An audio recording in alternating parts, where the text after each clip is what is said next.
réconciliés avec Dieu. Par la croix, il a détruit la haine.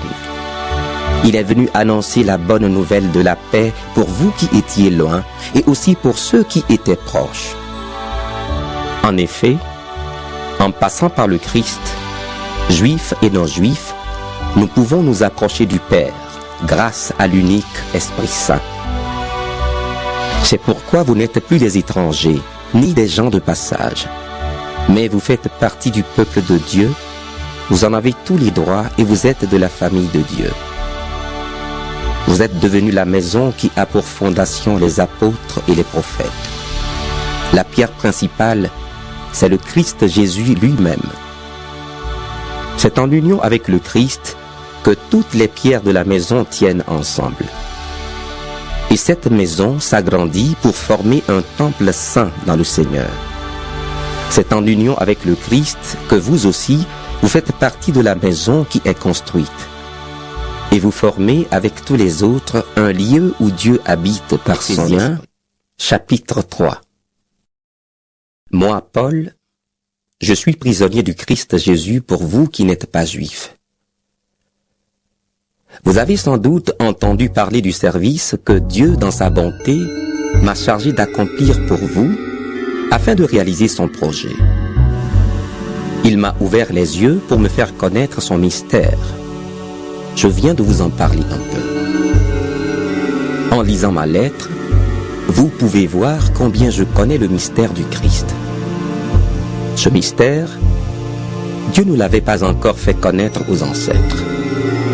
Mais aujourd'hui, il vient de le faire connaître par son esprit à ses apôtres saints et à ses prophètes. Voici ce mystère. En étant unis au Christ Jésus par la bonne nouvelle, ceux qui ne sont pas juifs reçoivent en partage les mêmes biens que les juifs. Ils font partie du même corps. Ils participent à la même promesse. Dieu, dans sa bonté, m'a donné d'être serviteur de cette bonne nouvelle grâce à l'action de sa puissance. Moi, je suis le plus petit de tous les chrétiens. Pourtant, j'ai reçu ce don, annoncer à ceux qui ne sont pas juifs la richesse très profonde du Christ.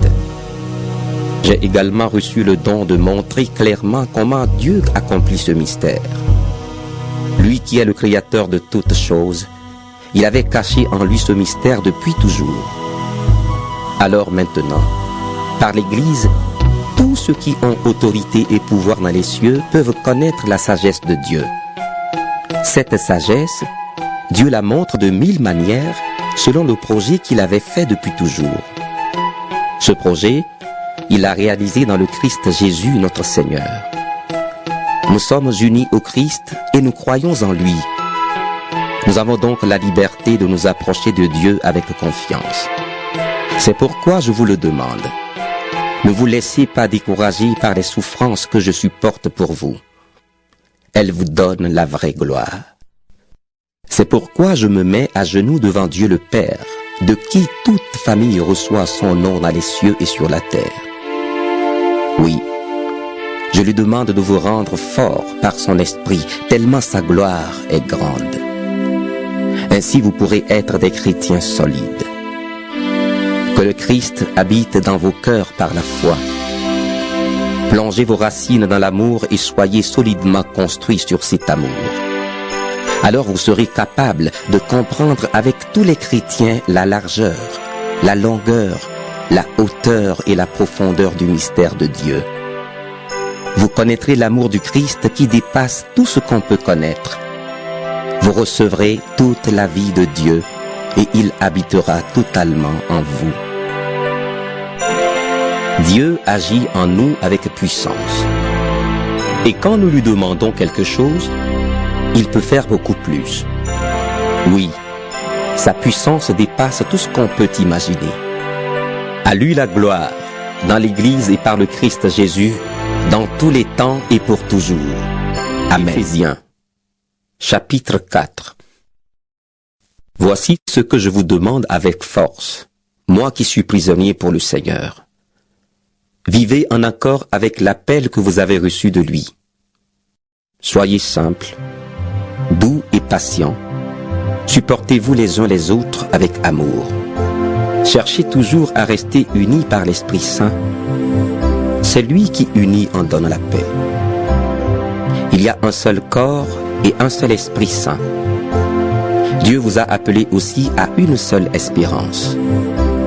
Il y a un seul Seigneur, une seule foi, un seul baptême. Il y a un seul Dieu et Père de tous. Il est au-dessus de tous. Il agit par tous. Il habite en tous. Dieu nous a donné ses bienfaits, mais le Christ a mesuré à chacun sa part. Dans les livres saints, on lit: Quand il est monté très haut, il a amené des prisonniers, il a fait des dons aux êtres humains. Il est monté. Qu'est-ce que cela veut dire? Avant de monter, le Christ est d'abord descendu dans les régions les plus profondes de la terre. Celui qui est descendu, c'est aussi celui qui est monté plus haut que tous les cieux. Ainsi, il a pu remplir le monde entier. Voici les dons que le Christ a faits. Les uns ont reçu le don d'être apôtres, ou bien d'être prophètes, ou bien d'annoncer la bonne nouvelle. D'autres ont reçu le don de conduire le peuple de Dieu, ou encore d'enseigner. Par ces dons, le Christ a voulu former ceux qui appartiennent à Dieu. Ainsi, ils peuvent accomplir leur service de chrétiens pour construire le corps du Christ. Alors, tous ensemble, nous aurons peu à peu une même foi et une même connaissance du Fils de Dieu. Finalement, nous serons des chrétiens adultes et nous atteindrons la taille parfaite du Christ. Nous ne serons plus des bébés. Nous ne ressemblerons plus à un petit bateau poussé dans tous les sens par les vagues de la mer. Nous ne serons plus emportés ici et là par le vent des idées fausses. Les gens ne nous tromperont plus avec leurs mensonges habiles. Mais en disant la vérité avec amour, nous grandirons en tout vers celui qui est la tête, le Christ. C'est par lui que toutes les parties du corps tiennent ensemble et sont unies. Beaucoup d'articulations servent à unir le corps. Et quand chaque partie du corps fait son travail, le corps grandit et se construit lui-même dans l'amour. C'est pourquoi je vous dis ceci et j'insiste au nom du Seigneur. Ne vivez plus comme ceux qui ne connaissent pas Dieu. Leurs pensées ne mènent à rien. Leur intelligence est dans la nuit et ils ne participent pas à la vie de Dieu. En effet, ils sont ignorants parce que leur cœur est fermé. Ils ne savent plus ce qui est bien et ce qui est mal, et ils se conduisent n'importe comment. Toutes les actions impures qu'ils ont envie de faire, ils les font sans se gêner. Vous, ce n'est pas de cette façon que vous avez appris à connaître le Christ. Mais est-ce que c'est bien du Christ que vous avez entendu parler? Est-ce que c'est lui qu'on vous a enseigné selon la vérité qui est en Jésus? Si oui, vous devez laisser votre vie d'autrefois. Avant, vous étiez plein de désirs trompeurs qui vous détruisaient. Eh bien, ce que vous étiez avant, il faut vous en débarrasser comme d'un vieux vêtement. Comprenez les choses d'une façon nouvelle, selon l'Esprit de Dieu. Et, comme si vous mettiez un vêtement neuf, devenez une personne nouvelle. Cette personne nouvelle est créée comme Dieu veut. La vérité la rend juste et sainte. Alors ne mentez plus. Chacun doit dire la vérité à son prochain parce que tous ensemble, nous faisons partie d'un même corps. Quand vous vous mettez en colère, ne faites pas de péché. Votre colère doit cesser avant le coucher du soleil. Ne laissez aucune place en vous à l'esprit du mal. Le voleur ne doit plus voler. Il doit plutôt faire tous ses efforts pour travailler de sa main honnêtement. Ainsi, il pourra donner quelque chose à celui qui a besoin d'une aide. Aucune parole mauvaise ne doit sortir de votre bouche. Dites seulement des paroles utiles qui aident les autres selon leurs besoins et qui font du bien à ceux qui vous entendent. Dieu vous a marqué de son Esprit Saint. alors ne faites pas de peine à cet esprit. En effet, c'est lui qui vous assure qu'un jour, Dieu vous libérera complètement de vos péchés. Ne gardez pas dans votre cœur le mal qu'on vous a fait. Ne vous énervez pas, ne vous mettez pas en colère. Faites disparaître de chez vous les cris, les insultes, le mal sous toutes ses formes. Soyez bons les uns pour les autres. Ayez un cœur plein de tendresse. Pardonnez-vous les uns aux autres, comme Dieu vous a pardonné dans le Christ. Chapitre 5. Vous êtes les enfants que Dieu aime. Eh bien, imitez-le. Vivez dans l'amour comme le Christ. Il nous a aimés et il a donné sa vie pour nous comme une offrande et un sacrifice agréable à Dieu. Vous appartenez à Dieu, donc chez vous, on ne doit même pas entendre parler de certaines choses. Par exemple, coucher avec n'importe qui, faire toutes sortes d'actions impures, chercher à avoir tout pour soi. Pas de paroles grossières, ni stupides, ni sales. Cela ne se fait pas. Mais quand vous parlez, faites-le plutôt pour remercier Dieu. Vous devez savoir ceci. Ceux qui couchent avec n'importe qui ou qui font des actions impures ne participeront pas au royaume du Christ et de Dieu. Les gens qui veulent tout pour eux n'y participeront pas non plus. En effet, tout vouloir pour soi, c'est une façon d'adorer les faux dieux. Personne ne doit vous tromper avec des paroles creuses. À cause de tout cela, la colère de Dieu vient sur les gens qui refusent de lui obéir. Ne faites donc pas comme eux. Oui, avant, vous étiez dans la nuit, mais maintenant, en étant unis au Seigneur, vous êtes dans la lumière. Vivez comme des gens qui appartiennent à la lumière. Ce que la lumière produit, c'est toute action bonne, juste et vraie. Cherchez ce qui plaît au Seigneur. Les actions qui appartiennent à la nuit ne produisent rien de bon.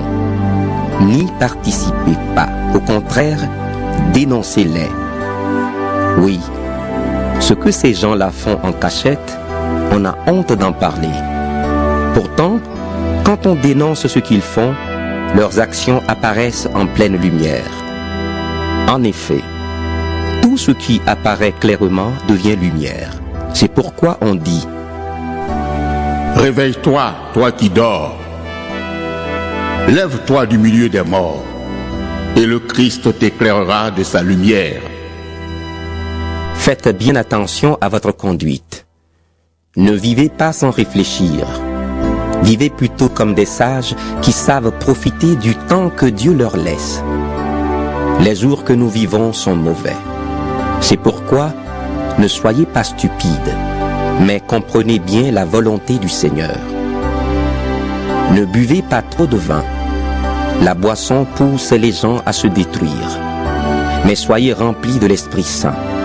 Ensemble, dites des psaumes, des hymnes, des cantiques qui viennent de cet esprit.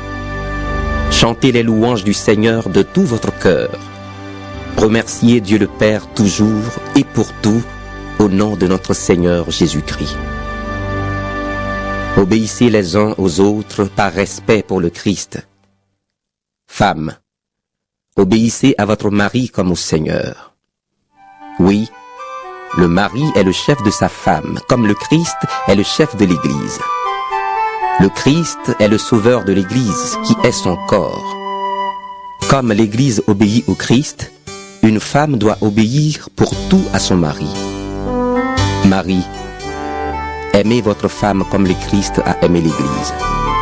Il a donné sa vie pour elle, afin qu'elle soit sainte. Il l'a rendue pure par l'eau et par la parole. Il a voulu que l'Église se présente devant lui pleine de gloire, sans tache, sans ride, sans aucun défaut. Il a voulu qu'elle soit sainte et sans reproche. À son tour, un mari doit aimer sa femme comme il aime son corps.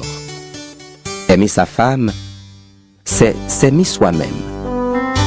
Non, personne n'a jamais détesté son corps. Au contraire, on le nourrit, on en prend soin comme le Christ le fait pour son Église. Est-ce que nous ne faisons